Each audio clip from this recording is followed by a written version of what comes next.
All aboard! Destination Studio 56. Take your seatbelts off. Kick your feet up. Welcome back, now you're here. Poppers, poppin' pills, keepin' taking shots, white girls, pick them butts, hustle, wedding out, leave here, smoking blunts. Now let's take a trip, burn out, open next dimension, please. Shake that ass, disco, disco. Friday night fever, baby, Friday, I'm feeling fresh, I feel fresh. I got my mind made up. Yeah, it's time. It's time. Watch me, do me. Watch me. I make it hot. I make it hot. Sex appeal. Studio. Studio. Studio 56. Studio 56. Studio. Studio. Studio 56. Tickets, please. Do your thing. What you wanna be. What you wanna do. Party, don't get a seat back there. Get a seat. Passion. I'm in the mood. I'm in the mood. I got my fly shit on. Can't tell me nothing. Attitude. I don't think they feel me. Cutthroat. Now that I have your attention, I mean that I failed to mention. I rock my own way, got my own style, Studio 56. Studio 56. Studio 56. Tickets, please. Yeah. Do your thing. What you wanna be. What you wanna do. Party, get a seat. Now that I have your attention. Feel the beat. Feel the beat. Feel the beat. Feel the beat.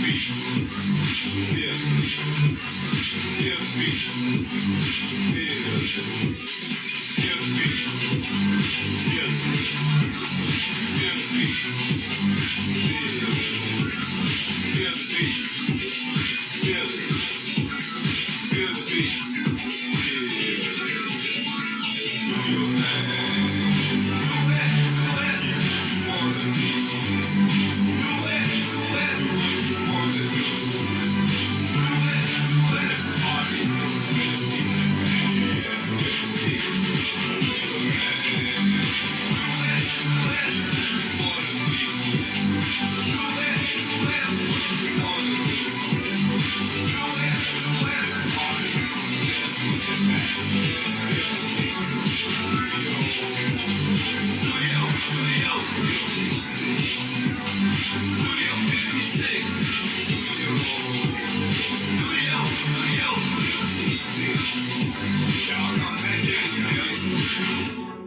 Nice. What's up, y'all? Good day. Howdy. I am Steve Osborne. Kevin Upson. Welcome to Freedom Stars. Freedom Stars. Today is Monday, January 12th, 2026. And I left a notation on our Freedom Stars After Dark because I said the right day of the week, Sunday. but I said the wrong day of the month. So I corrected that if y'all read in the comments area. Thanks for all the cash apps and donations. Thanks for all the likes, the comments, and the shares, and the watch hours. Appreciate you guys. So appreciate you guys. Yeah, we appreciate that so much. It's a choice of two topics that we can decide whether you want to do the one on, because this will be either Deadbeat Mothers Part 3 or either the one on germs. You want to do that to take a break from the Deadbeat Mothers? We can go, because we need to get those out of the way. Okay. I don't know where to jump in there, because I already know how much that we did cover, but we didn't. I know we covered 4 segments with deadbeat dads, so it's only fair to do 4 with deadbeat mothers. Let me see where we gonna go here. What level of deadbeat we're on?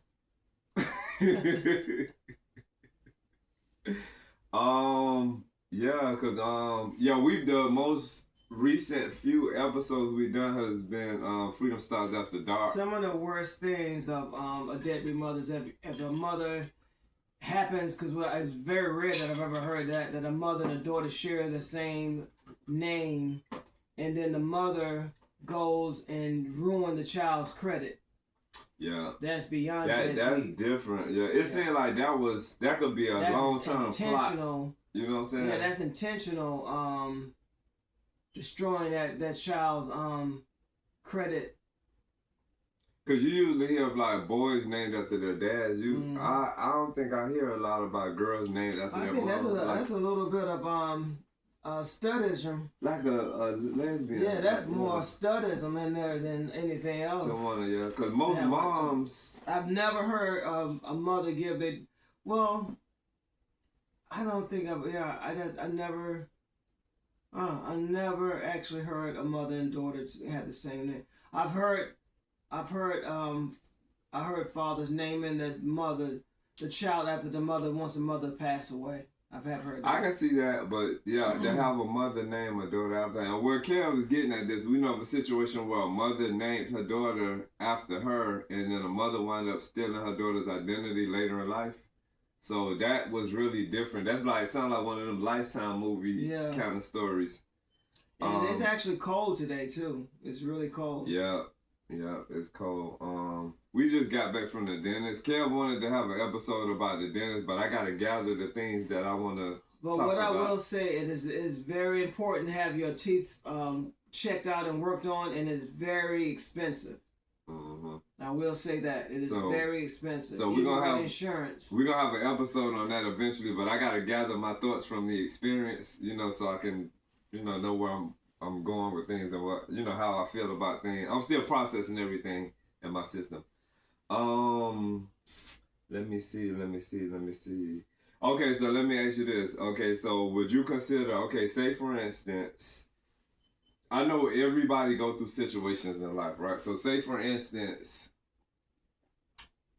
you have a situation where a mother and her child are not on the same page, they're not getting along, and that child decides that they don't want to live there anymore with the mother, you know what I'm saying? And then they want to go live with a grandparent or auntie or uncle or cousin or whoever, and that mother lets that child go live with another relative.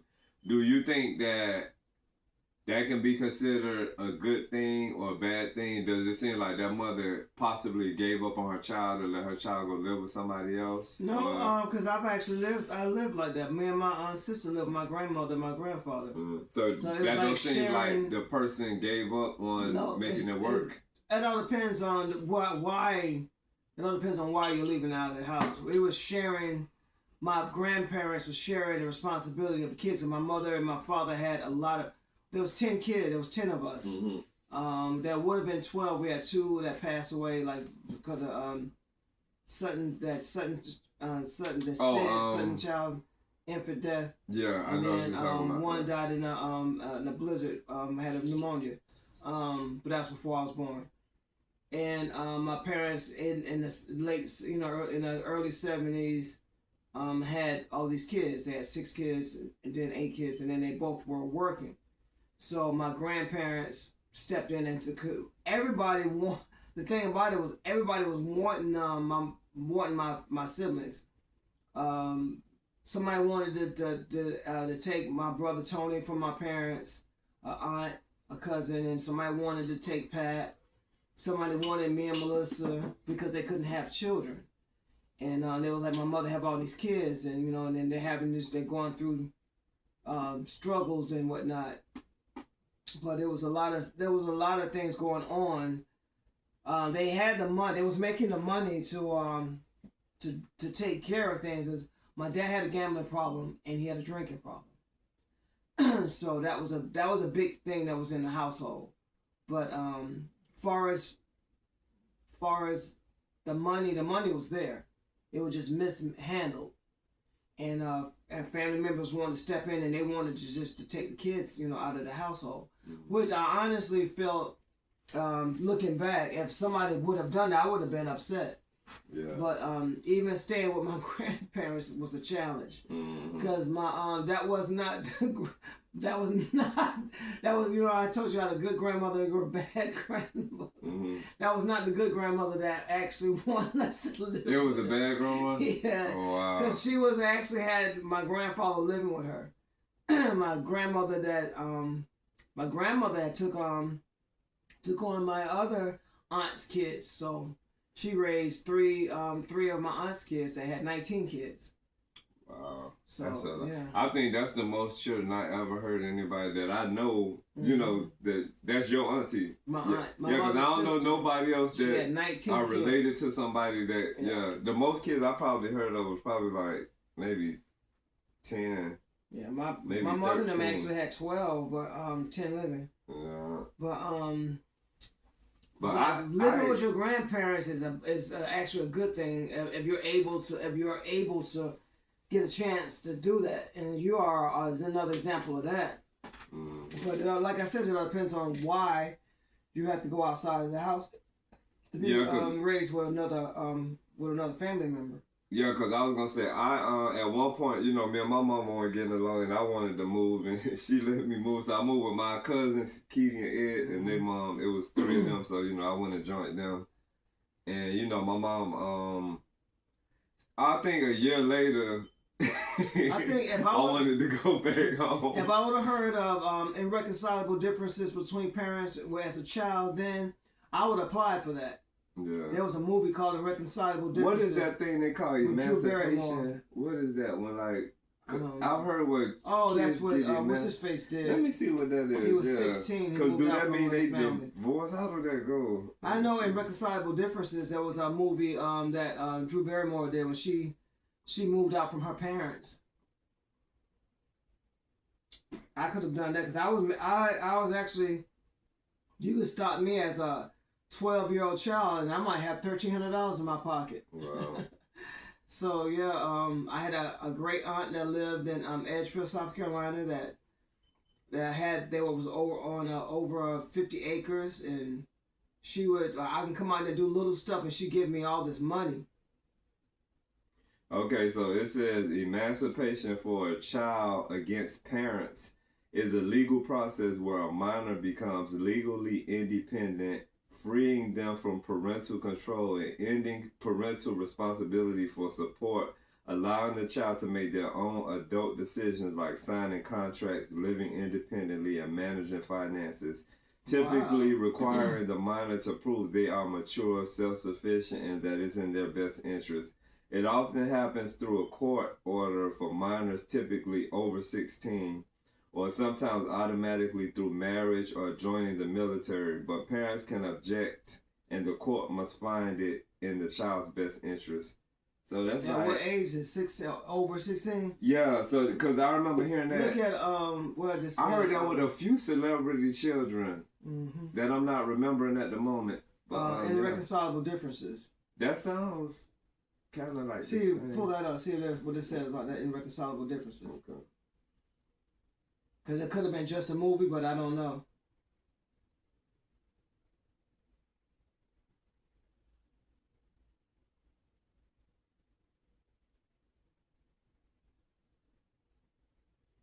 I might even pull up the movie that Drew Barrymore was in. Okay, so irreconcilable differences between children and parents describe deep, unresolved conflicts often seen in family law or child protection where a parent feels unable to parent effectively or a child feels alienated, sometimes leading to a court intervention for custody or care, with courts considering the child's wishes for older children, but focusing on the child's best interest amidst issues like parental alienation or mental health challenges. Did you understand? Want me to reread it? What's the age? What age they put on? I heard them say older. Let me reread it. Irreconcilable differences between children and parents describe deep, unresolved conflicts, often seen in family law or child protection, where a parent feels unable to parent effectively or a child feels alienated, sometimes leading to court intervention for custody or care, with courts considering the child's wishes for older children. For older children. With courts considering the child's wishes for older children. Do you understand that? No. Because they're saying older children. What does it mean in older children? Do that mean they want to be around older children? Because if they feel alienated, because I think it's good for children to be around other children. Maybe let me reread that. Well, with courts considering the child's wishes for older children, but focusing on the child's best interest amidst issues like parental alienation or mental health challenges. What were you gonna say? In the movie, Drew Barrymore was trying to separate herself from her parents, and then she said they had irreconcilable differences. So that doesn't make any sense because she wasn't even 12 years old. Yeah, I think. Okay. So it takes a village to raise a child, right? Mm-hmm. So I think when you have a situation like, say, I don't know Drew Barrymore's history with both her parents was together. Do you know? No, that was a movie. Oh, I thought that was her life. No, that was a movie. So in the movie, were her parents together in the movie? Yeah, there was like she wanted to divorce her parents. She wanted a divorce from her parents.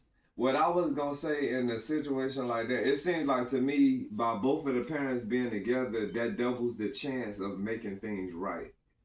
But like I said, she said they had irreconcilable differences. Yeah. So the problem was the parents were like, I think, I don't remember seeing the whole movie, but I think the parents were like constantly arguing and stuff, and she just wanted to move out from the parents. Because I think some kids can be hard-headed, just want to do their own thing. You know how kids be rebellious. Mm-hmm. So that's what I was thinking about when I asked you if both of the parents were together, because I thought that would increase the odds of them working it out. But the parents, I think, their job is to be a team. You know what I'm saying? So you can't have it to where the father tells the kids one thing and then they go run to their mama and then the mama let them do it. That's not a team. No. You know what I'm saying? So, but it's normally like once the father says something, you can go to the mother all you want. Once the father says something, it's done. Yeah, so I think that some of that, I don't know, but what I can speak on with my experience is that my mama, as everybody know, my father was never there in my life as a child and never did anything for me. So with it being me and my mama going through what we going through, and then my grandma practically being the person that raised me, for me, things are a little, a little different. Everybody's situation is different. So had my father been in the picture, maybe that would have increased the chances if he was there responsibly and mature and righteous, because that's not the person he is. So if he was there, I'm just speaking on that type of father, but that type of father probably would have laid the law and said what was what, and then the kids got to abide by that, and then the mother backed the father up. You know what I'm saying? Mm-hmm. My situation wasn't like that. So with me moving out with my mom, a year later, I wanted to go back. You know what I'm saying? Because it's just a lot of those different things. It was the choice of who you stayed with. Huh? It was because of the choice of who you stayed with. Had you picked a sound person, you wouldn't have probably wanted to go back. Well, let me see. So my cousins that I moved with, they got beatings. That's what I'm saying. Yeah. It was a choice of who you stayed with. Yeah, that could be true. If you picked somebody that was more sound and stable, you probably would have wanted to move back. I think that makes sense too, because like, say had it been my grandma I moved with, but I can move with my grandma because, she hadn't gotten older, and then where she was living at, it's a certain age and up. Mm-hmm. Like, so say my grandma had like a big house and it was her by herself and I moved in with her, I probably would have never left. Mm-hmm. You know what I'm saying? So yeah, I think what you're saying, that makes sense too. Or if you would have had a relative that was married, like as a couple that couldn't have children, they would have everything they didn't have to put in their own child, they would have put it in you. Mm-hmm. So you would have had all the nourishment and everything you needed. But with me moving with my cousins, we were favorite cousins. Kitty was my favorite girl cousin, and her brother El was my favorite boy cousin. So we was like brothers and sisters. That part was good, but their mom was a single mom, and she was when I tell you her disciplinary was just, she was real, like if you did something bad, you ain't getting no butt whooping, you getting that ass whooping, you know what I'm saying? And what I gotta say about my mom been jabbed me in the face a couple of times from just, I guess, whatever, but you know them parents that go get the extension cord and switches and metal rods and sticks. My mama never beat me like that, you know what I'm saying? So that's the one thing I can say about my mom. So, and my grandma, when I was a kid, I remember her spanking me with switches and stuff, but my cousin and mama, I done got beatings from her before. Yeah. You talking about slavery? I don't know. I'm sorry, go ahead. No, I had a great aunt that did that with extension cord. Yeah, I done got beat by their mom with extension cord, and where you got whelps and little beads of blood coming. Yeah, so beads of blood. I've had a great aunt that did that, and then her daughter, like you can just look in her face, and she was like standing up there with this like a big smile, like she loved it. So to me, it was like the South. They were crazy. When I was coming up from the late '60s and early '70s, they were crazy. Maybe the South got more anger. Yeah, I think saying? like they said, from slavery, from how African Americans got from slavery, and then getting on their own. I think they didn't release all that pain they had from being slaves and the beatings and stuff that they got from being slaves. I think they took some of that and they did that to their children. Yeah. Because, and this is what I want to clarify too. The beating, spanking I got from my grandma, little switch, it wasn't no, well, I would say she just went in on me. Because the spanking I got from my grandma, I was like 4 or 5. It'll be like a little whap. So yeah, but my grandma ain't like go in on me like, WWF. I was from probably 7 to 11, and my grandmother beat me with something as thin as that was cotton. And that was my grandfather would cry and talk to me. I never got my grandparents didn't never physically my mother, my father. That's who I got my most disciplinary beatings from. Yeah. My father's was beyond beating. My mother beat me with a switch, and I only got one beating from her with a switch because she thought I lost her money from a grocery store and it was in my hat. So you got beaten from that? Bad. Yeah, she felt so bad. She should have let you have that money. She felt so bad after that. Now I can see it on her face, but still, it was the damage was already done. She should have let you have that money. But my dad was beyond. He was out. He was like a loose cannon with that. Yeah. But no, like my great aunt, she was from slavery. Like you can look at her face and look like she was from slavery. I got some relatives that, in my opinion, they whooped their kids like slavery, like extension cords and I done seen a lot. But that's the one thing I gotta say about my mom.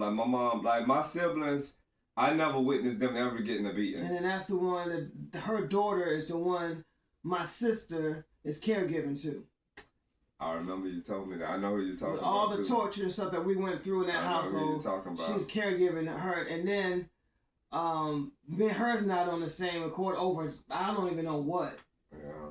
But I think it's that female thing where she wants me to bow down to her, and I'm the big brother. That happens. I don't know what that is, cause I got relatives that I get that energy from too. And the crazy thing about it, that's all I can say. It's some ignorant nigga shit. The crazy thing about it is that it's an energy that females emit where they want you to submit, bow down to them, and then they can actually be younger than you. Yeah, and I believe in 2 girls in a family. Yeah, it's 8 boys, and they think that they're harder than we are. Yeah, but they need our help for anytime it comes to protection, that's when they need us. But other than that, because of how society is with women making more money than men are being able to stay on the job longer than men because of most men ain't gonna put up with certain things, and when you stand up and speak for yourself, you gotta find you another job. But most people don't even know what that's like. That bow down energy, I've experienced that from several females in my family, and it's like a lot of them I'm older than. I'm like, I'm not finna submit because it's an order. You know what I'm saying? Yeah. It's an age order. Yeah. You submit to that man. Like, no. So whatever it is, because like When we moved from the West Coast here, it was like the crocodile tears where she was crying to get us come. I told you, I already know, like I said, in worst case scenario, I had already pictured the worst case scenario with that, and that I didn't want to go through that coming back from being minus West. As bad as people talk about the West Coast, it's not nowhere near as bad as that. The West Coast, coming back to the East Coast. The West Coast is people were nice. begging me not to come back to the South. Yeah, the West Coast is nice. But this is what I can say to contribute to that. When females want men to bow down to them, there's a energy, like an ego that gets fed. Like, say for instance, whatever's going on in their household, if they got sons that bow down to them and husbands, because I told you, it's like now, it feels like when you got a full family with the husband there, with the wife is like the king now, and then the man is like the queen, because it's like the man, happy wife, happy life, like they live to make mama happy. Because I done heard people say if the mama ain't happy, the whole house is not gonna be happy. Yeah, that's not right. That's not supposed to be that way. Because she makes the most money. Yeah, that's what it is. It's not supposed to be that way. So that means that she has everybody submitting to her, and if anything don't go her way, the whole house gonna be imbalanced. Mm-hmm. That's a form of narcissism. That's a form of. That's a lot of bad things. Yeah. But I think that energy in that household, and even if the man is not there, say you got a single mother with 2 sons and 3 daughters or whatever the case, all of them are going to submit to that energy because, like you said, again, that's the one that's paying the bills and the breadwinner. When the women go out into the world, from their household to like uncles, cousins, whatever other men they deal with, I think they have this something already in them that everybody's supposed to be like the people are in their immediate life. You get what I'm saying?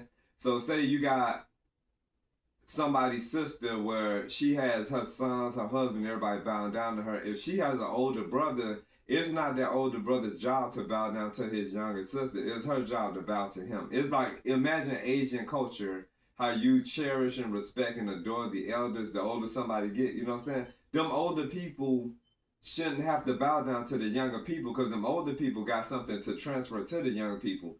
That's in other cultures, but something with American society. And if you look at it, it's only, I would say 90% of the time, it's only in the Afro-American I know you was going to say that. Because Anglos I know you was going to that. say that, yeah. Because even my own personal half-sister, like, no, I'm not bowing down. You know, I'm the oldest child. They supposed to follow the oldest child's lead. Because if you don't, you're going to take things off track. And then if you can't get things back on track, who's going to do it? Or everybody going to just live their life accordingly? Because those younger siblings have an older sibling for a reason. If you have a righteous, upright sibling, there's a lot for you to learn from them. Not to mention, when you have children, they have something to pass on to your children. Whether it's your brother or your sister, uncle or auntie, those children need that in their life. So you showing yourself to be a deadbeat mother if you don't make that right and make sure it stays right. Then beyond that, they end up being a grandmother. Yeah, so the stories or the so-called fake legacy that you have to create, they got to say something to make themselves seem like they were the innocent one or they were the victim or things, was done to them. How long can you tell that lie? Because you're going to be passing lies down the lineage. The sad thing is, those kids are going to remember. The kids remember. People think they put kids in a box. Kids know more than you think they do. They're young. They're just smaller adults. They'll figure things out. If a child see, okay, grandma was with 2 different. I remember 2 different men in my grandma's life. And they're not nowhere around them. My grandma by herself. They start thinking about things. Yeah, grandma by herself. She almost 60 years old. Yeah. And she's by herself. They start. And she's been married, and then they saw if she don't take the pictures down and put the pictures up. Yeah, they start kids. Yeah, because we were kids before, and stuff popping in your head. Kids go, Grandma, when you married twice? Why you ain't married him? Or why Oh, he was this. He. Mm-hmm. And to me, what I was saying about having the whole household bow down to you. Whether people believe it or not, that's a deadbeat mother because you have a structure of imbalance. That's a deadbeat mother. You know what I'm saying? Even though I don't care if she making all of the money, if she making more than her husband, because in our race, any female making more than her man, he automatically got to bow down. And when she get mad, I done seen this a million times. My house. When she get mad, it's her house. She gonna remind you of who the breadwinner and how she really feel about you. You know what I'm saying? That's what happened. So that's deadbeat. Yeah. I don't care if it feels like success. And then there's children involved where let's say there's the second marriage and she got kids and grandkids and the husband got kids and they come into the household. She automatically feel like she can chastise his children, but he can't say shit to hers. Yeah, it's a thing, y'all. And when we talk about these topics, like we said, we go clear across the board. We not dragging women. We're not, as our co-host said, they misogynist. I was surprised to hear a man say that about other men, but yeah, we try to look at everything. You know, we try not to turn a blind eye because society has been brainwashed and mentally fixated on things that shouldn't be. And in order for women to understand the mindset and the ideology of men, a woman has to listen to a man and vice versa. You know what I'm saying? So it's like you take in something that a man say and then it teaches you how to navigate when you're dealing with men. And the men could be gay, they could be straight, they could be bi, DL, old, young, black, white, yellow, pink, orange, whatever the case. But it's just the fact that it's the opposite gender. You know what I'm saying? And this is what I want to say because I heard a podcaster saying the only men she hear dragging women is gay men. And I have to disagree with her. The thing about gay men referencing and talking, you know, about female situations, you're going to get more of a real answer from a gay man than you're going to get from a straight man. A gay man, when they come to talking about females, they're going to say what's what. With the majority of the cases when straight men talk to females, they tell females what they want to hear because a lot of men are after something. A gay man ain't gonna do that to you. That's why a lot of females are close with gay men. I was about to cancel that out with that because that statement that female made doesn't make any sense because most straight women have gay men as friends for that reason. Yeah. Asking because they want to know is he gay? A gay man gonna tell a female straight up because, like I said, a straight man gonna more likely to tell a female what they want to hear because a straight man, in a lot of cases, they trying to get with a female and they're like, yeah, you know, she could be looking busted. And he could say something, yeah, that's nice. Or, you know, he's trying to get what he's trying to get. And move on. But, yeah, a lot of females, they get close and buddy up and become best friends with gay men because the gay men gonna be more realer with them. So that's what y'all got to understand. For the people that feel like gay men drag women, it's not a hatred towards women because gay men come from women. And even if you have your situation where you've been through a lot of bad experiences with women, guess what?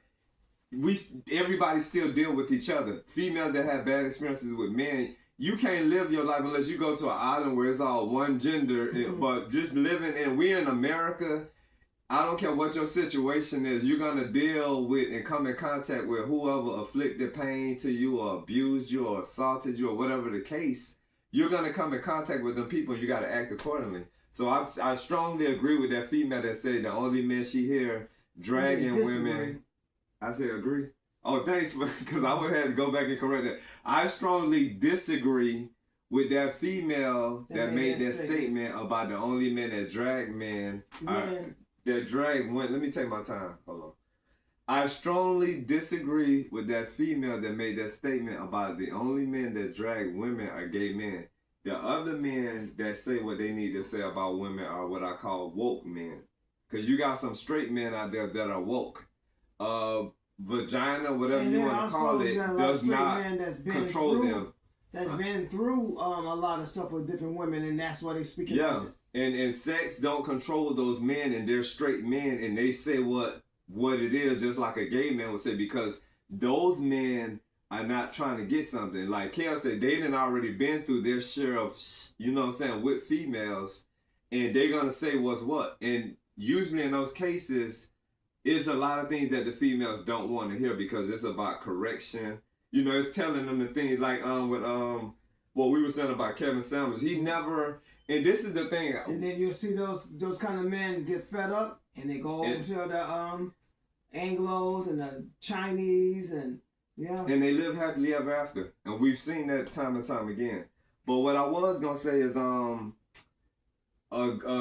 close female relative of mine, and we talked about everything under the sun, right? So one day Kevin Samuels came up in our conversation and she was like, oh no, I don't listen to him. He's so disrespectful to women and this and that and blah, blah, blah. And I'm like, damn. And she never even listened. Yeah, I'm to like, him. what episodes have she seen? Because by the time we talked about that, I had seen over 100 of Kevin Samuels' episodes. So when we had our next conversation about Kevin Samuels, I was like, I've never witnessed him disrespect a female or call her out of her name. I say what I've witnessed is that the things that he say are things that the females, the women don't want to hear. I say that's not disrespect. So her response to that was, oh, well, I never seen his show before, but what everybody say is that, I'm like, come on now, we grown. You know what I'm saying? Look at the show and see how you feel about it. You know what I'm saying? Because what Kevin Samuels shows do, it helps females improve themselves. And he got a lot of females that come back on his show to thank him. He did the same thing to men. He did the exact same thing to men. He do the same thing to men too. He told men about cleaning themselves and how they should be dressing and how they should be taking care of themselves. Yeah. And then when they work, how many hours they should be making. Yeah. Yeah, he done went through all. He was needed for the African American community. He passed away, rest in peace. But when he passed away, what messed me up was to see all of these hate videos about people saying, yeah, he gone, God don't like ugly. Yeah, like he deserved what he got. That's crazy. I was like, if this was all women making hateful videos about a man, and I don't even know how he passed away. Some people say a female killed him. You never know how you're gonna, how your They don't know how they gonna pass away. But yeah, some people say he was killed by female pills. I done heard a bunch of different things. But so many females came instead of, condolences to his family and all that. And man, that's the other thing. He had a daughter. Yeah, and what if his daughter seen the videos? Yeah, I mean, I couldn't believe you had females that were stars. Yeah, I couldn't believe some of the stuff I was hearing. Like that was straight up hatred of a man that they first of all they never met him. You know what I'm saying? And just had opinion. Yeah. He just like all of them. I ain't disagree or agree. Or just don't tune into his channel. That's crazy. And then they had no respect for the fact that he lost his life and his child could be listening to everything you're saying about their father. And all of those women. Over opinion. All of those women that took time out of their day, time out of their life to create videos of hatred over a man that passed away. Those are all deadbeat mothers because they carry that in the core of who they is, and that's the energy they have to transfer to their children. Because we learn from our parents, we learn from our elders. And I bet some of them didn't even have a child. If they didn't have a child, I don't even know. They need to be barren. They don't need to have no kids. Because but that kind of that just blew me away to see those videos of females rejoicing that he was gone, all because somebody said something that you didn't want to hear. Agree with. All you needed to not do was don't tune into his podcast because there's probably millions. Like I said, if it didn't apply, let it fly. So whatever he was saying, if it didn't apply to them, they wouldn't, like they said, a hit dog will holler. Hit the buttons and stuff. Also like they said, hit dog will holler. Yeah. So if he didn't say anything that didn't mean anything to them, it should have just been one ear and out the other. Yeah. And I didn't see any videos from any Anglos, any white females. This was all brown skin. That's crazy. Just all brown skin rejoicing that man is no longer on this earth. That is crazy. There's probably millions. I don't know how many podcasts are between YouTube and Spotify and Amazon. I'm sure there's millions of podcasts out there. Instead of hating that man, just don't tune into his stuff. Yeah. He won't be in your algorithm. Don't entertain it. Don't listen. Anything, just have your disagreements and keep it moving. It's crazy. But I've been on. Keep it. You don't have to tear this man down because he's not here no more to defend himself. Because he's not going to hear any nasty remarks you got to say, but his child will. And they're showing who they are by making those statements. Yeah. So we tune into so many different podcasts, and we go on podcasts. Women podcasts that are feminists, that are all for, women's empowerment, women liberation. And we listen to a lot of what they say. They might say 90% of stuff that rub us the wrong way, but with us staying there, with us listening, we don't wish death on any of these podcasters or celebrities that make their statements or whoever. I feel like listening to them, it puts a person's mindset into the understanding and the acknowledgement of what a lot of females are thinking. Like, I'm gonna say this for instance. Remember the track and field girl? Mm-hmm. The Sha'Carri Richardson, if I'm saying her name right. Now? Yeah, the Right Now girl, because everybody was saying that after that. When she assaulted her boyfriend at the airport in Washington State, her mind made her feel like she didn't do anything bad. Publicly, people were recording her, and it was online. But she had women backing her up. That's what I'm getting at. So the crazy thing to me, where it felt like Twilight Zone, was that if y'all look it up, it was people in the airport recording her. She putting hands on this dude, like she doing everything to him that a female should not be doing to a man, that a person shouldn't be doing to another person. You know what I'm saying? Had it been him, they would have somebody would have tackled him down. If he would have been pushing her into things, shoving her, they would have tackled him down. If he would have did everything to her that she was doing to him, it would have been people coming from the woodwork on him. So why is it that it need to be the exact same thing for a man? Yeah. Regardless of what gender man it is, if a female is assaulting him or disrespecting, they should come at him the exact same way. Come at her the exact same way they would come at a man. Like that female that was pushing this man's cart. He was in the grocery store and she was disrespecting him, and somebody else came in and they're talking about, come on, it's Christmas. Yeah. That what Kev, we're gonna get back to the Sha'Carri thing, but what Kev is talking about, there's another video that went viral of, it was a gay man in the grocery store, Walmart or wherever they at, and this female just started insulting him. She started verbally abusing him. She started assaulting him, putting hands on him, just everything, because he was a gay man and whatever he had on, she didn't like.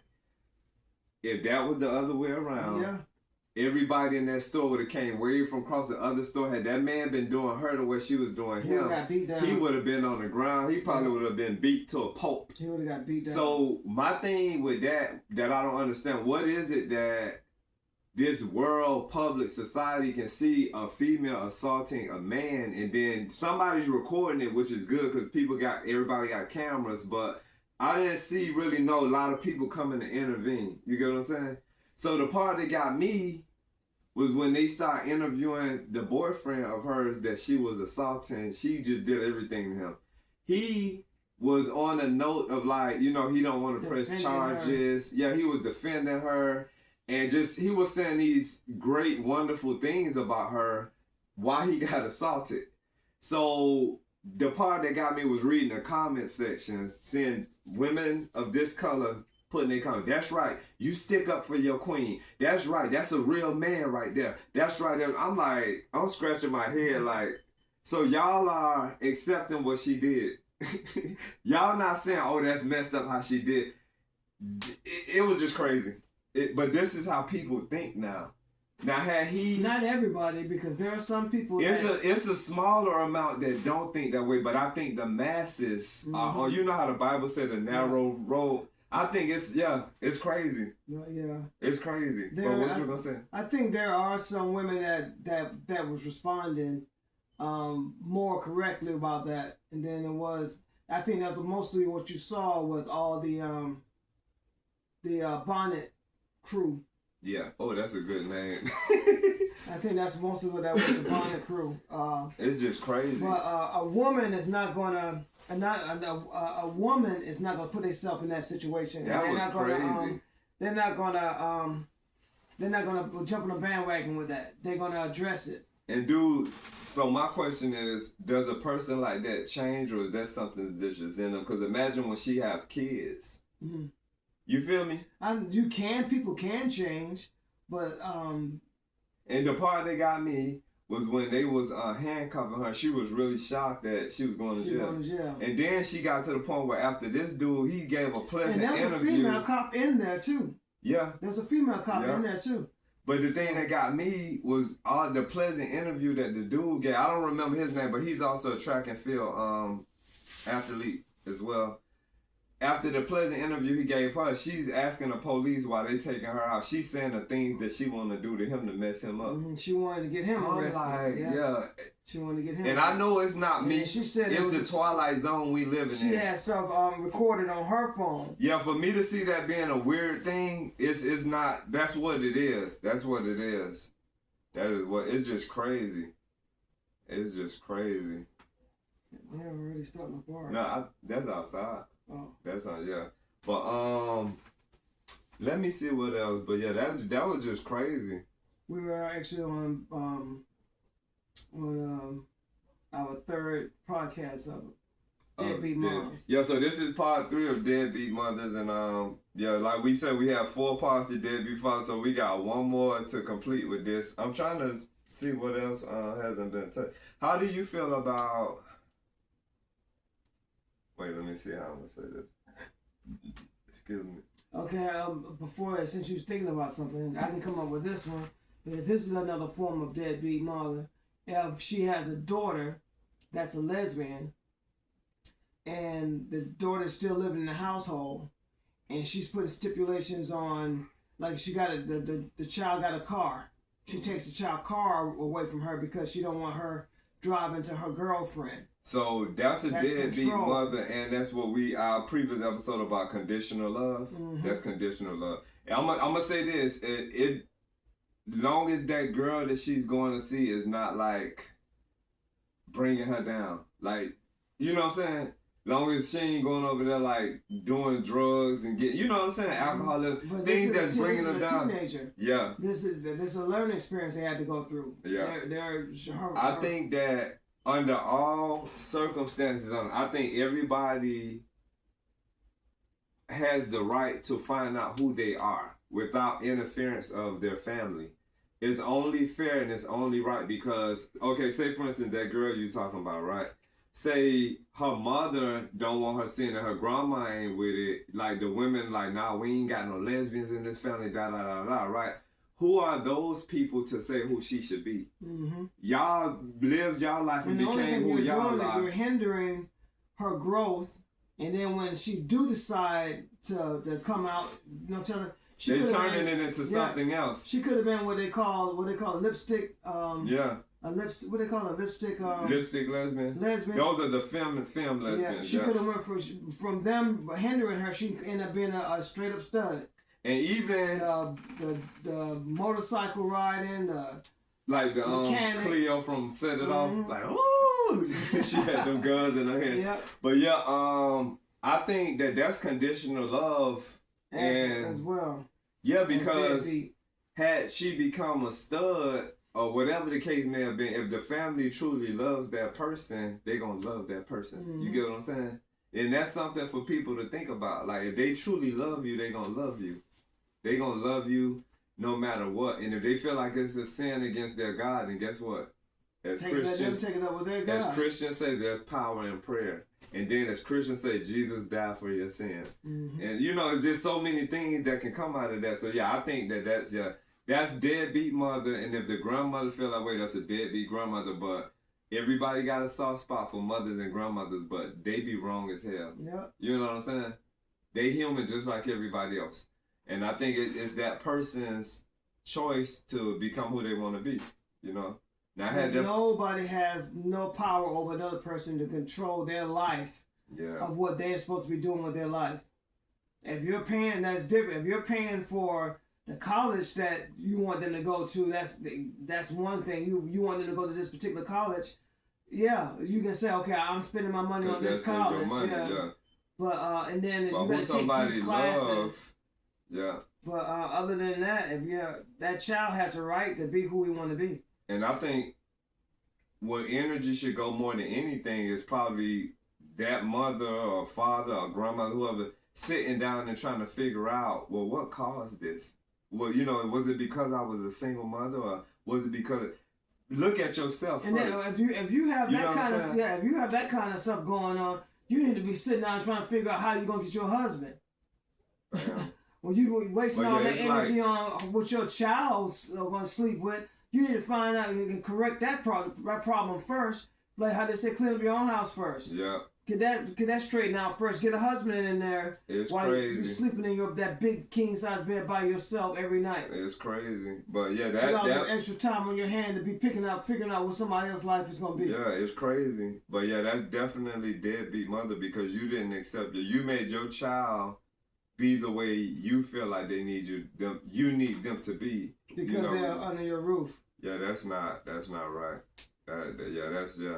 That is crazy. Well, in my house, but that's why you have so many homeless children, because especially when they come with in my house you got to do this, you got to do that. If it's doing it, I mean, I can understand them saying, no drugs, you're not gonna do it in this illegal stuff and blah blah blah. That yeah.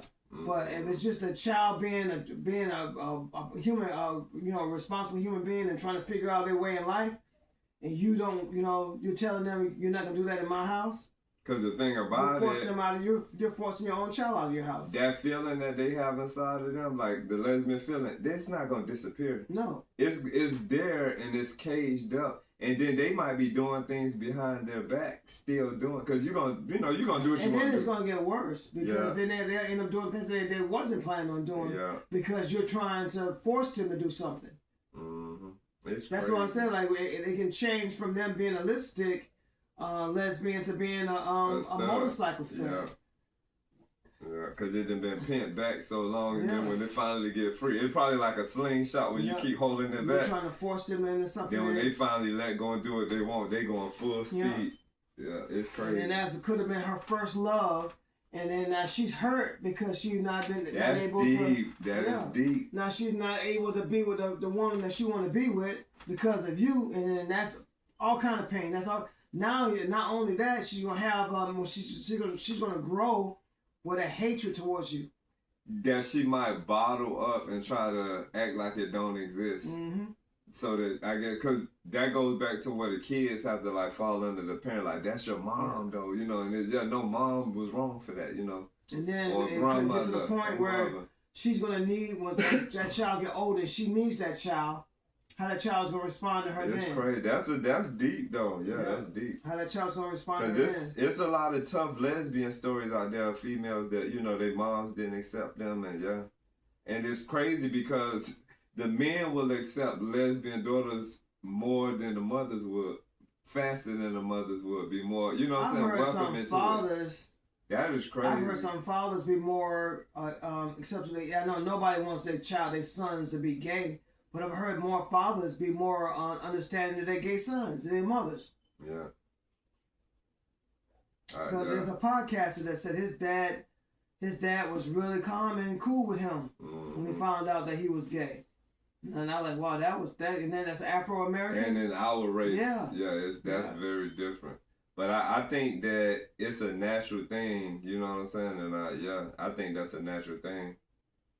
It's a natural thing. And I think that when that happens, the first person that should be nurturing and accepting of that is the mother. That person that carried that child for 9 months.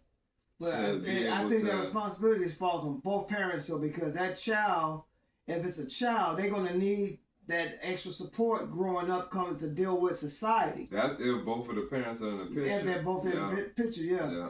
I think they're going to need that support because, for one, they still don't know, what all it entails. They just know that, they got this urge and this feeling and it is not for a woman. Mm-hmm. So they're going to need the support from their dad and their support from their mom. Yeah. If they're both in the same household. But if they're not, if just a father or if it's just a mother, they're going to need they're going to still need that support. Mm-hmm. It's wild. And as a parent, you're obligated to that's your job because you brought that person into this world. You didn't bring that person into this world. You might not like it, but that's push them away and say you might not like it, but that's what that child is. If you can't do anything to change it, and if you try to, you ain't gonna do it. Create a bigger problem. Mm-hmm. You're gonna create a much bigger problem than what you already had. It's wild. And then you're gonna create separation between you and your child. It's wild. So it's a lot. It is really a lot when it comes to That's the what you have to expect is with raising children. If you decide to raise children, every child is not going to be the same. And yeah, like that's, I said, that's how this world like, is. It's impossible for everybody to be the same. Yeah, and who wants a world where everybody was the same? It wouldn't be no. It wouldn't be no. It'll be boring. Yeah. It'll be boring, and it'll be so predictable if everybody was the same. The getting back to the God that is the God of the creator of all things. I think that God wanted variety and diversity in the world. Why would you want everything to like when we make music? Overpopulated. Yeah. Oh yeah. Just imagine y'all had everybody been heterosexual. It would be so many effing people in this world. It'd be so overpopulated. It would be but what I was gonna say, that God that created everything wants diversity and variety, because us as musicians, as artists, when we make our songs, we don't want all our songs to sound alike. We want our songs coming to listeners at every angle. We want upbeat, colorful songs that just take you different places. So why would a creator of everything not want diversity, not want difference? You know what I'm saying? All the way to trannies and people that do sex changes, to each his own. You know what I'm saying? You might not understand, because I don't understand that. For them to do what they doing, they have an understanding within themselves that a lot of other people might not understand, but they know what's inside and they know what they feel. So it's like, that's them. You know what I'm saying? Let them do what they do. And then you got some that actually went that far with the surgery, and then they wish that they didn't do it. Yeah, and then that's them. Let them do. You know, that's they. It's a thing that can be talked about and discussed, because we're human. You know, and I think us talking about it and us discussing it, a lot of us strive to gain understanding through communication. You know, and then some people talk about it out of disgust. Mm-hmm. You know, some people talk about it for various reasons. But to each his own. Like I said, I don't understand that. Yeah. But I'm not gonna knock somebody for something that they, that's their prerogative. That's their life. But I can talk about it because I've heard it. And then some said they actually wish they would have done it earlier. Especially the ones that had the sex change and turned into women. They said they wish they would have done it earlier, because like the Adam apples and all that kind of stuff wouldn't have developed. To each his own. I don't know, but what I do believe, I don't think that this is new, because you know how they say there's nothing new under the sun. Yeah, we don't normally talk about celebrities and stuff, but like the kids, I'm not even gonna mention any names. Okay. But like, there's a young Afro-American child that wants to have the surgery and everything, and who's to say that? Go ahead. Who's to say that he shouldn't have the right to, if that's how he feels he's gonna be the rest of his life, to go ahead and do the surgery now while he's young, and when he gets older, he's gonna look more like a woman than he would if he waited 17, 18 years old, because he already heard other people's stories. Because when it all boils down to it, I think it's their life, you know what I'm saying? Yeah, it's definitely their life. But so many people have so much to say about somebody else's life and somebody else's choices. What I think that falls on the parent. If that parent is trying to be the best parent they can be, that's a lot. That's unconditional love. If you look at it from a certain angle. It really Some people say that it's other things that the parent is after, but I feel like it's some unconditional love. I commend any parent, because that's a lot to even just to be on the outside to think of. That's a lot. But like I have a cousin that passed away that was 6'3", that was over 300 pounds, and was dainty as a person that's 100 pounds or 96 pounds. That's how he felt inside. But I'm sure if he would have wanted to do those surgeries when he was younger, he wouldn't have looked like, a big lumberjack and, being prissy. He would have looked the way he wanted to look. He'd been big and tall and dainty and small. But yeah, it's not on anybody to say what somebody else should do with their life. And what I was especially gonna when say, you don't have anything to contribute to their life. yeah, if you ain't paying for the insurance or whatever, yeah, we can talk about it like I said, but what I was gonna say, is nothing new under the sun. What's taking place right now? I think in Egyptian times, I think this was the thing there too. You know what I'm saying? Look at the pharaohs. Most of the pharaohs that were men, they had the eyelash, the thing to make their eyes look like they were like you couldn't tell it was a man or a woman. A lot of us probably are not as educated on Egyptian culture as we could be, but the things that we've learned, because we be learning a lot of stuff together, the Egyptians were on point with surgeries and all kind of things. The Egyptians was, they did a lot. So this whole transgenderism thing is not new. What it is history repeating itself. It's repeating itself. So yeah, it's just wild. And what I was going to say as far as like this one female podcaster that we was watching, she was expressing her disgust about this subject that you're talking about with the child. Okay, so to me, a mother talking ill of any situation like that and she has children, that's a fool to me because you don't know who your children are going to grow up to be, number one. Secondly, you don't know what your children feel inside already. You get what I'm saying? And so third, that's somebody else's child. That's somebody else's just like family. Your child is your about. child. Yeah, because people can say things about whatever you got going on with how you raising your child or not raising your child. So for me to hear women, that's somebody butting their nose somewhere it shouldn't belong. Yeah, and for me, you have your opinions, but keep your opinions to your damn self. If you're going to try to drag a parent for doing what they feel they should do for their child. And then you don't know what's going on with your child, but you going by how they know, because I raised them in such a... It don't matter how you raise them, what's inside, they're a whole separate person. You get what I'm saying? And in a lot of instances, what I have witnessed from growing up, being young and getting older is mothers, and not just with the gay issue, but with a lot of other issues, mothers that have kids that critique, label, judge, they make foolish statements about other people's kids or situations. They usually welcome that into their life through one of their children. And there's a lot of different instances where I can go back over my life. You've seen that in my...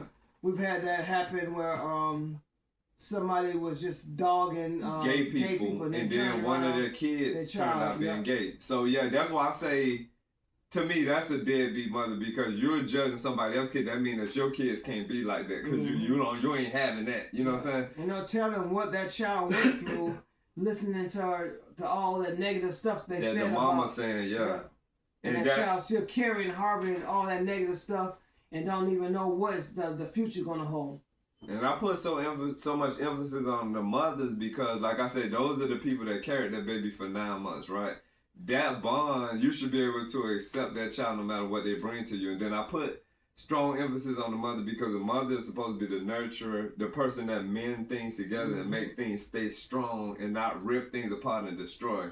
That mother's supposed to be the person that's tender with understanding. You feel me? Like, but it's like in today's society, and I can't speak for Anglo females or Anglo women, but in today's society, like with the women of our race, I see a lot more worse stuff going on today than what happened in the past, And we are the race that are descendants of slaves. If it's anything, you got a race of people that made it through bondage, torture. Nothing else shouldn't be, nothing. Essay. Everything else that our race encounters should be really a cakewalk because we survived slavery.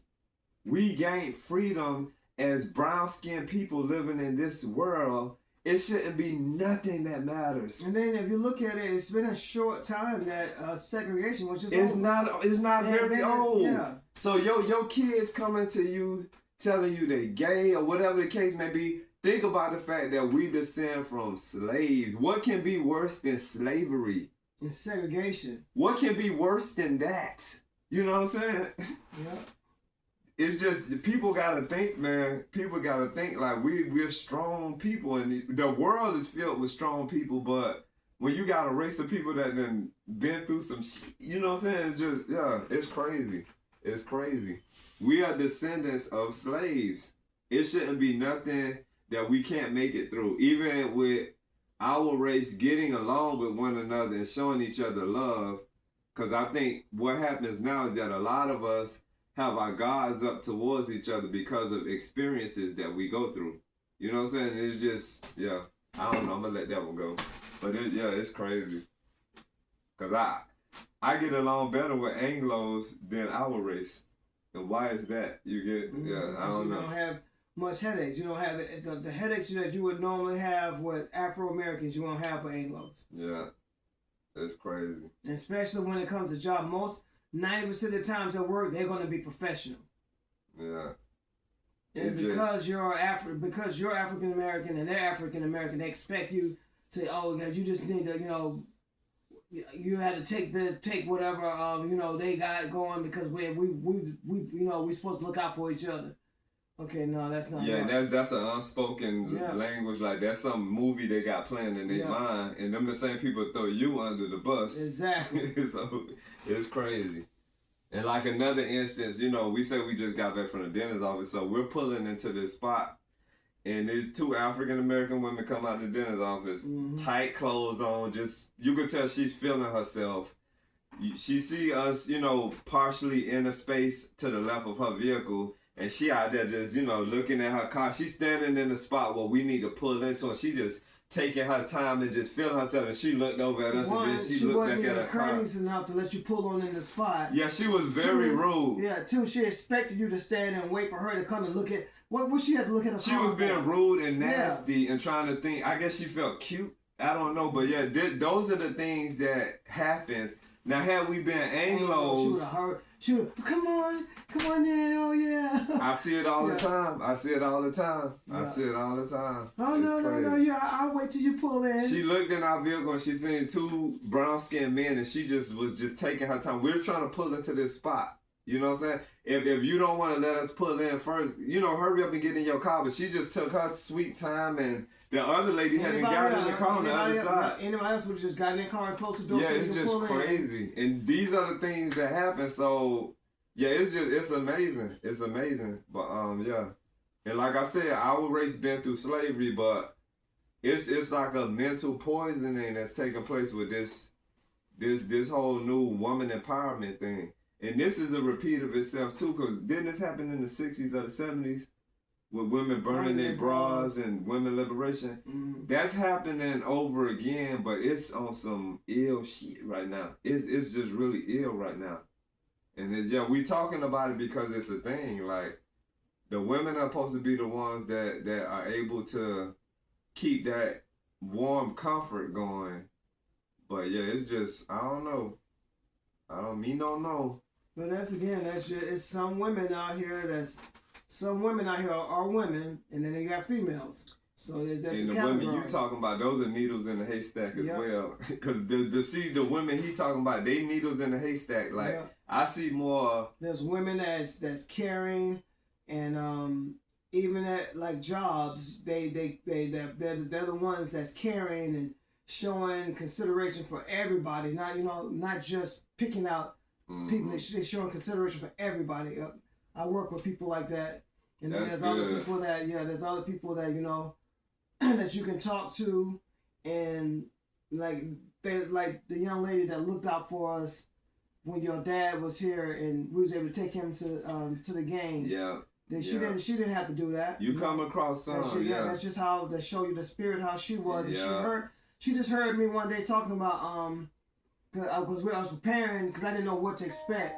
So I was kind of like preparing my supervisor for anything that happened while he was here. Because the biggest thing I told you I was scared of, you walk in the room and find him dead. Yeah. So I had this at my job. I had to say, okay, I got an uncle that's coming to stay with me, and he's not kind of like, his health is kind of bad, and we're trying to bring his health back up. So it might be a time that I might have to get off to go help my cousin pick him up because he's he had a stroke and he's not 100%. So I had to go in there and try to prepare. And you would think prepare just in case anything like that happened, that you might have needed my help for picking him up, like if he would have fell or anything. Yeah. So I had to think in a long scale of what to do just in case I needed to take some time off or anything.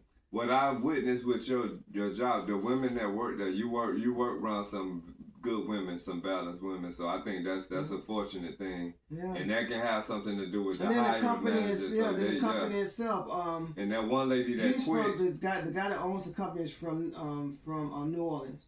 Okay, so he's completely different than anybody ever worked for. And that one lady that's not there anymore, she was just an angel. Oh yeah. Yeah, she gone. Yeah, she was so nice. Like I feel weird sometimes when I get treated nice because I'm used to the nastiness. You know what I'm saying? And it's just crazy. But what I was gonna say when you was talking about how you told them about my father with different, the health situation, it seemed like he would have came with us on a good energy though, considering all of the health things he had going. Yeah.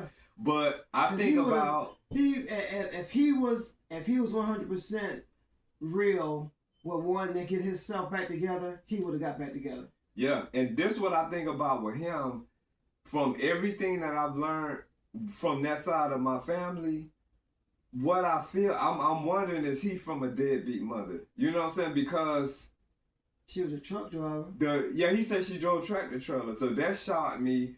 But the reason I say that is because the structure that he has it's like on a bad female energy, like kids that's raised by a strong black woman, as they say. It's something there that don't be right. You get what I'm saying? And he got that inside him. And then I wonder about her because I remember being a teenager, like you said, teenagers gain their own mindset, and I was seeking to have a relationship with her. I had her address where she was living and everything, so I used to send her letters, and not one time did she respond back to me. Phone number I include in my letter, my address I include in my letter, and the crazy thing about it is that I'm her first grandchild. Wow. So I'm like, what kind of woman is that? That's a deadbeat grandmother. And then this is the thing. Because I don't know no grandmother that don't want to know their grandchild. And this is the other thing. When she became ill and she, as they say, I don't want to say her deathbed because I don't know how bad her condition was, but that's from when we were in contact with my father. He was like, oh yeah, come on down here so you can see mama. I'm like, not being cold, I have no feelings for none of them because, I never had a chance to know y'all. But to me, it seemed like a grandmother because she knew I existed. I met her when I was a child. So she knew I existed. And to me, it seems like a grandmother would have been reaching out. Where my first grandboy at? Mm-hmm. To me, you know what I'm saying? Because that's why I say I hold a strong energy towards women making things right. But it is what it is. But like I said, with all the stuff my mom's mother had going on, when it was my birthday, she would have me to come over, she wanted me to do some yard work, and there would be a big, beautiful cake she done made. She didn't buy, she made. Wow, homemade. Yeah. Them be the best cakes. I sit there and eat that piece of cake and drink my milk, and I leave from the house with a smile on my face the whole day. Them be the best cakes, yeah. But my father, the person he is, I think he told me about a lot of his history. And my grandma and my father's father, they didn't, remain as a couple. They went their own way. And it was my father, his mother, and then he got two sisters. And then this man that she was with that, I feel a strong female energy on my father. So that's why I say, I see a lot of feminine ways in him, you know what I'm saying? And then it's genetically, descending, transcending, whatever word you want to use. The way he's moving with all the kids, he either got a dislike for women or he just... I think he got a dislike for women. Because most he's men... what they call a womanizer. Yeah. You know what I'm saying? Because he get in women's lives... Most time you hear that it has something to do with the mother, relationship with the mother and the father. Yeah. He get in women's lives and he make their lives worse. Yeah, and then he's you know what I'm saying? Not in any of his, don't be any in any of his kids. Yeah, the ones he deal with, he make their lives worse and then he go away.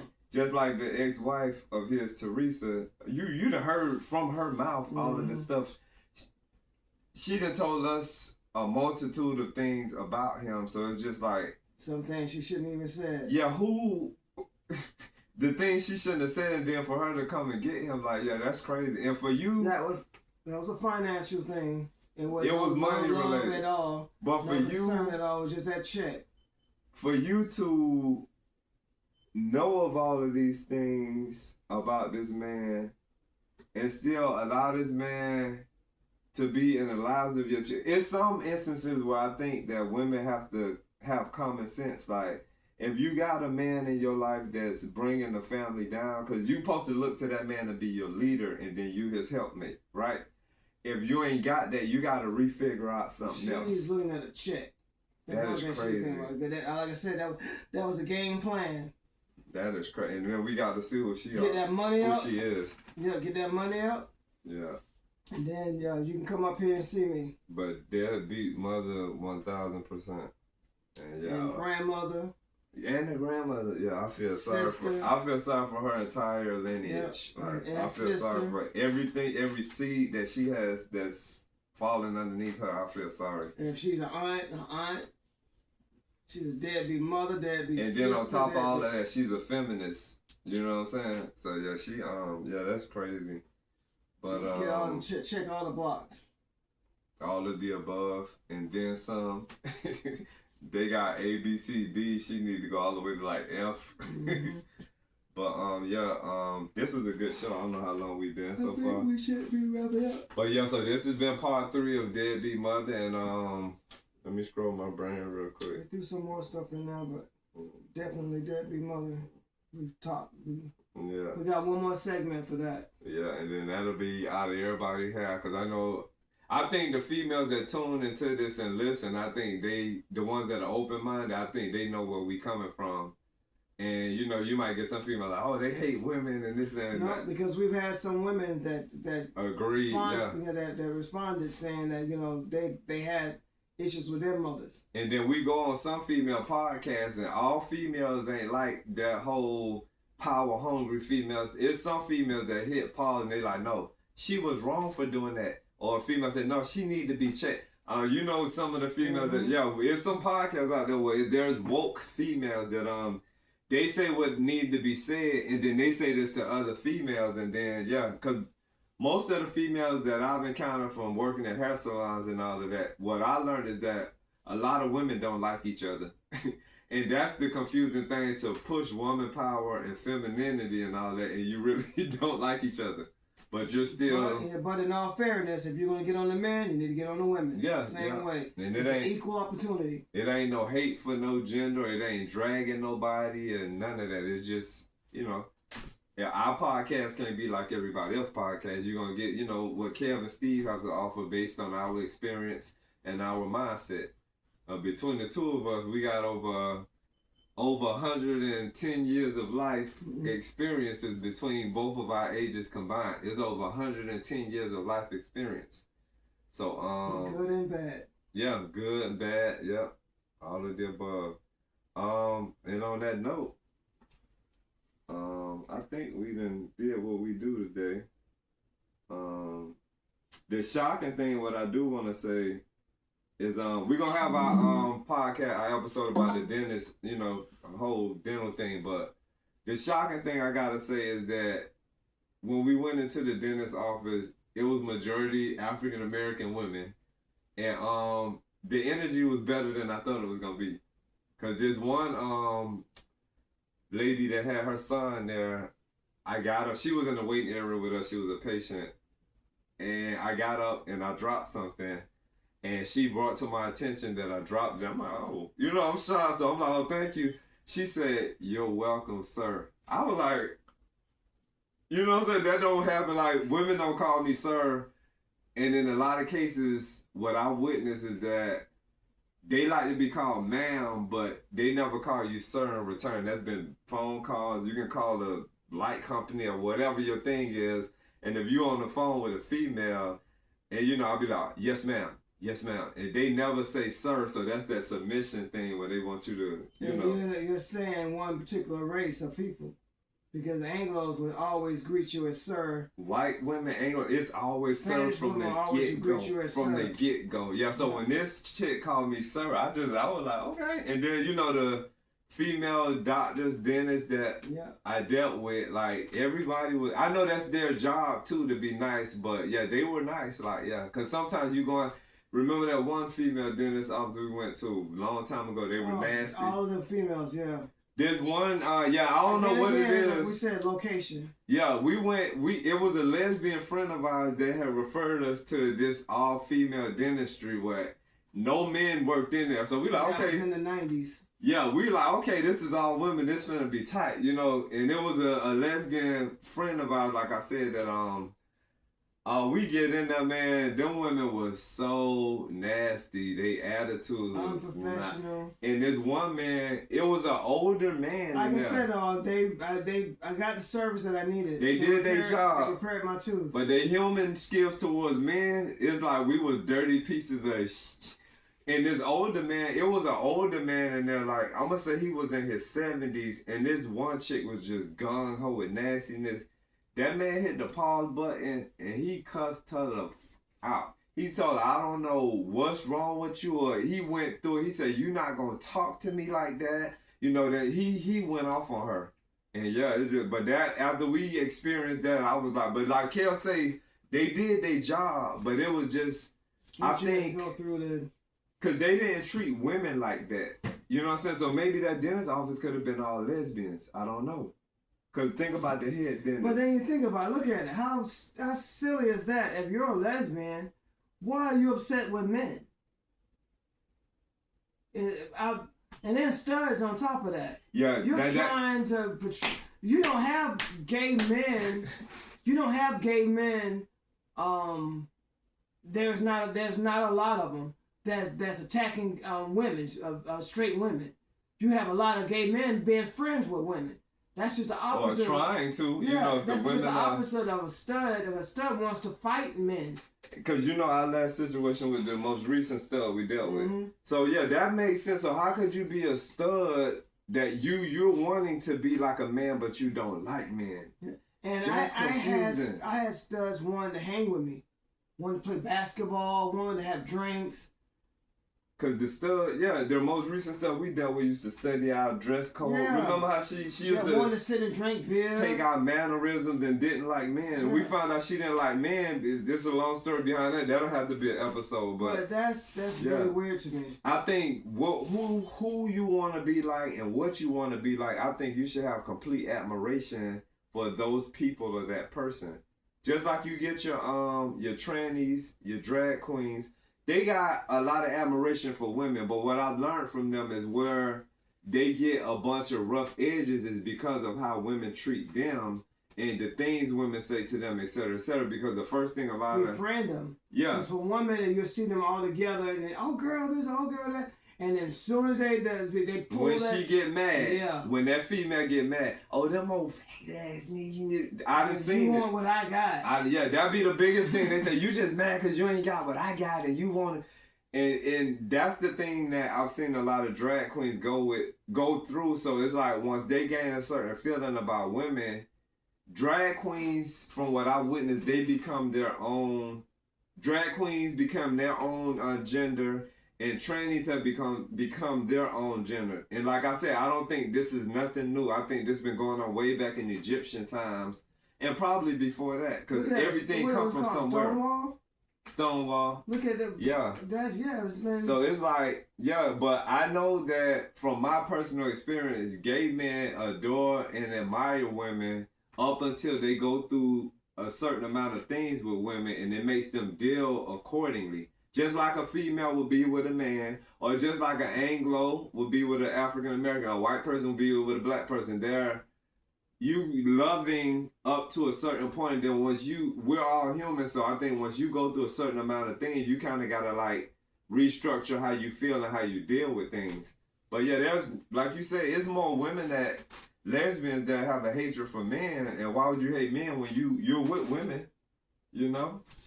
I mean, if you have a situation where a man our age you or S age you, I can understand that. But at the same time, that's not all men. So, you know, you got to deal with them accordingly. Exactly. Especially lesbians and gay men, I don't see where there should be any problems. You know what I'm saying?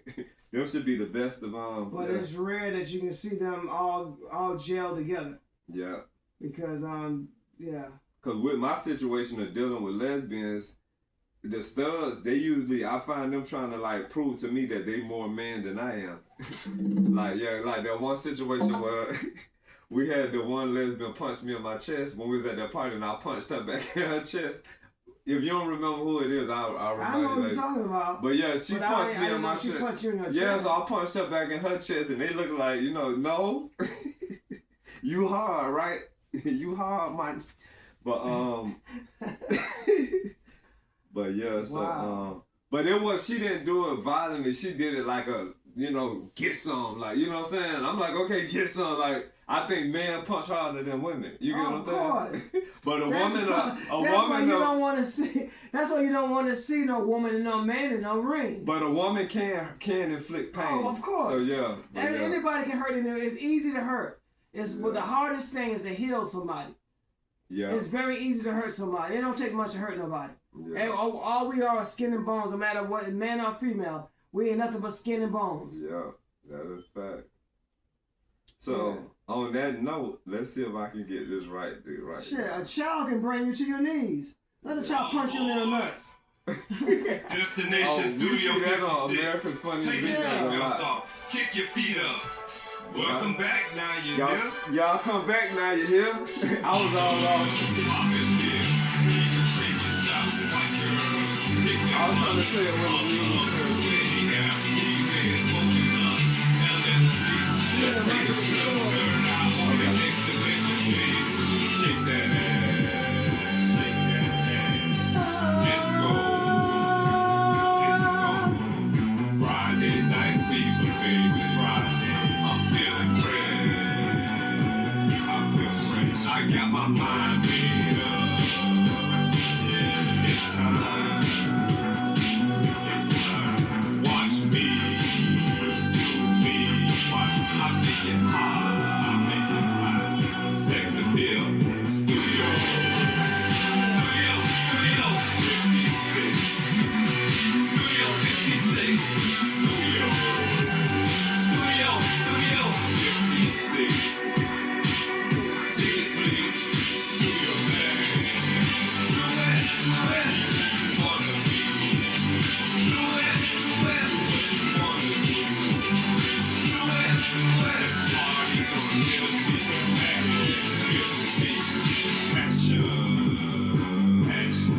I'm in the mood. I got my fly shit on. Can't tell me nothing. Attitude. I don't think they feel me. Cutthroat. Now that I have your attention. I think that I failed to mention. I rock my own way, got my own style. Studio 56, studio 56.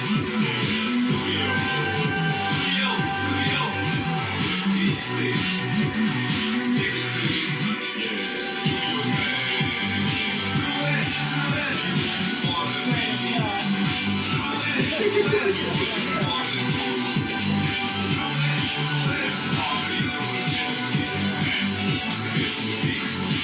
now that I have your attention, feel the beat.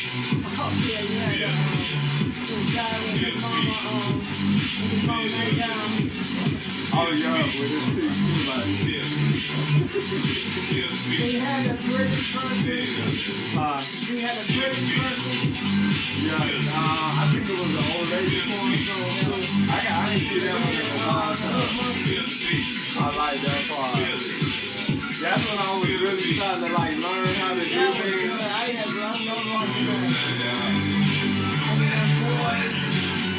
Yeah, the one that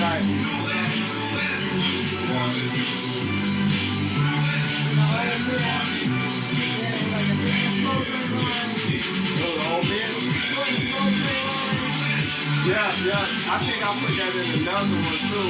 Yeah.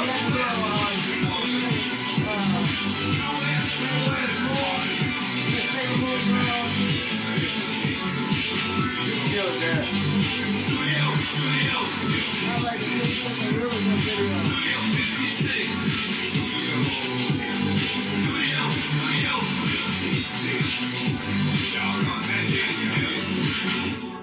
Thank y'all, and y'all come back now. You're here. Steve has hooked that video up to this song that just went on Studio 56. Yeah, y'all check that out. Studio 56 is on this channel, and like we said with our music, y'all gotta scroll all the way down. But it's a fun video. And I haven't had time to learn how to create that playlist, but I'm gonna learn, and y'all gonna have all of our songs in its own list. So you'll have like our videos and then our songs, then the playlist. And the shorts and the posts, and yeah, we got a lot to do, man. It takes so much time, but I'm learning as I go along, and we're sharing things with each other. We both learning. Thanks for tuning in. Yep. Have a good day, and thank y'all. See y'all next go round. Peace.